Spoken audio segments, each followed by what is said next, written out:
Assalamualaikum warahmatullahi wabarakatuh. Perkenalkan, kami dari kelompok 5 akan mempresentasikan hasil PowerPoint kami yang berjudul Analisis Laporan Keuangan.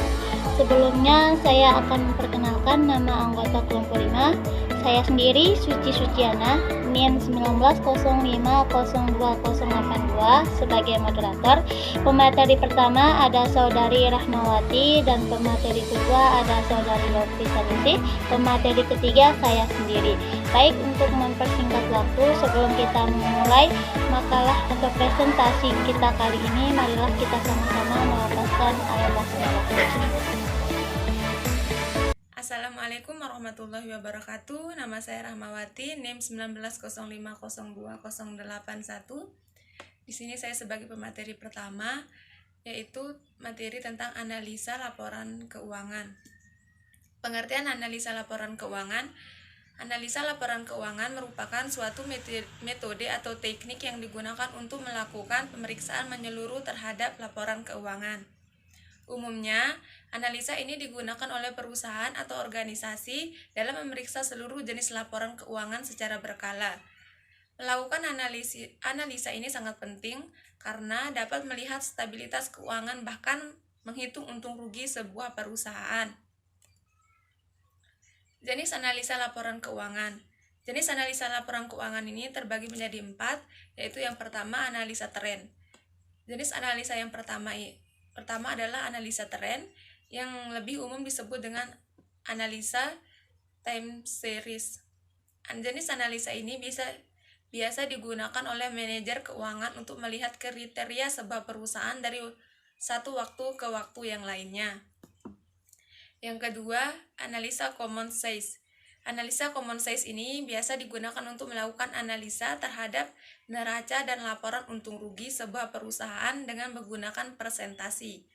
Terus yang ketiga, analisa persentase perubahan. Analisa ini lebih banyak digunakan dengan cara menghitung tingkat pertumbuhan dari setiap komponen laporan untung rugi maupun komponen neraca terhadap tahun dasar pembuatannya. Yang terakhir yaitu analisa industri. Dalam jenis analisa ini melibatkan perbandingan kondisi perusahaan terhadap perusahaan lain yang bergerak dalam bidang industri yang sama. Jenis laporan keuangan. Yang tadi jenis analisa laporan keuangan yang sekarang jenis laporan keuangan yang bisa dianalisa.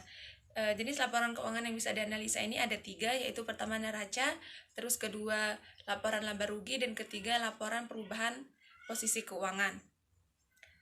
Neraca dalam dunia akuntansi merupakan sebuah laporan keuangan dari suatu perusahaan. Dalam laporan neraca akan terlihat kondisi keuangan perusahaan pada waktu-waktu tertentu. Nah, yang kedua laporan laba rugi. Seperti namanya, dalam laporan ini dapat diketahui kondisi finansial suatu perusahaan mengalami untung atau rugi. Yang terakhir, laporan perubahan posisi keuangan. Pada laporan pertumbuhan posisi keuangan, seorang manajer atau akuntan keuangan dapat melihat asal dan bagaimana kas tersebut digunakan. Sekian dari saya, kurang lebihnya saya mohon maaf. Wabillahi taufiq wal hidayah. Wassalamualaikum warahmatullahi wabarakatuh. Assalamualaikum warahmatullahi wabarakatuh. Perkenalkan, nama saya Lovita Ningsi dengan NIM 190502051. Di sini saya sebagai pemateri kedua. Langsung saya akan membacakan materinya. B. Laporan keuangan konvensional dan syariah.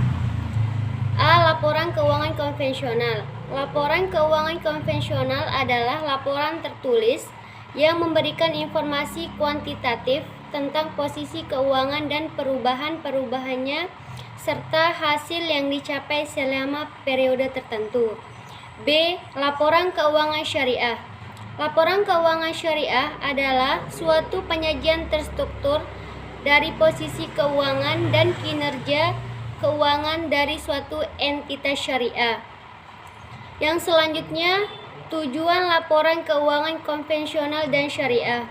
Laporan keuangan konvensional terdiri dari 1.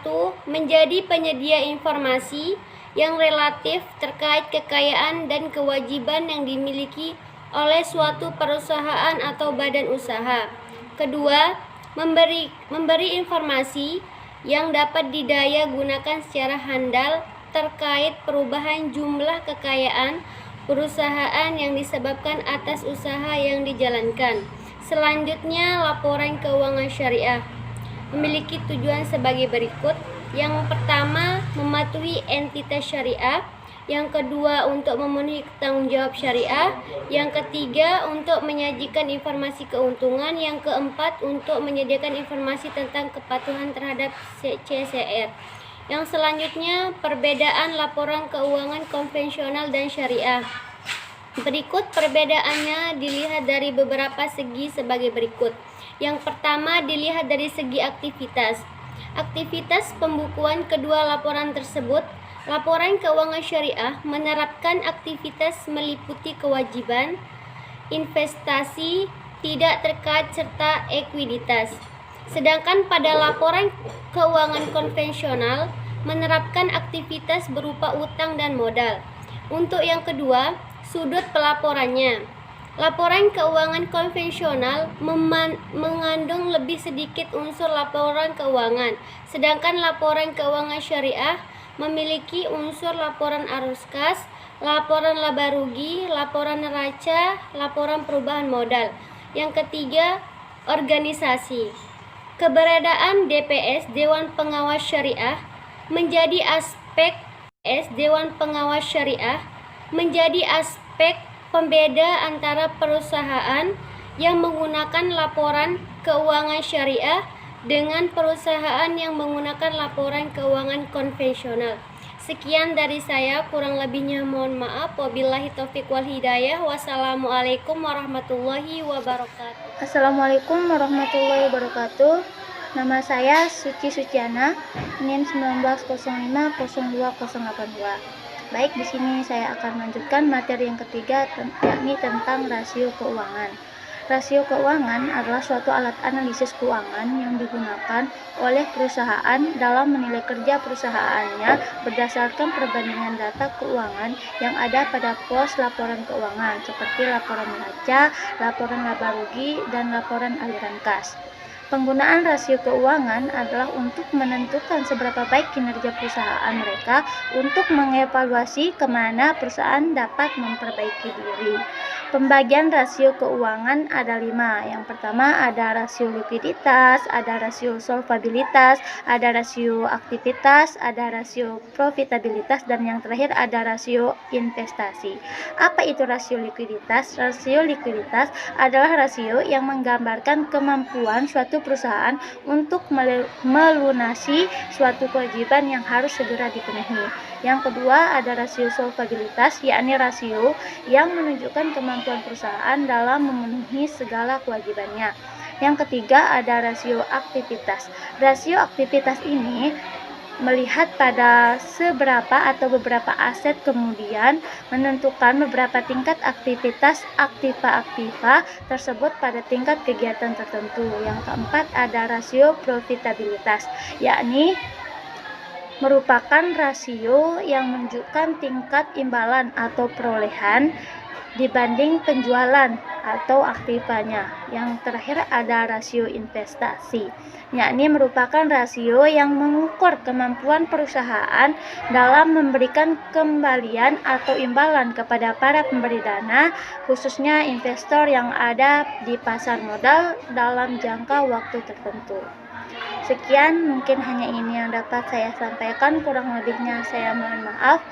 Wabillahi taufiq wal hidayah. Wassalamualaikum warahmatullahi wabarakatuh.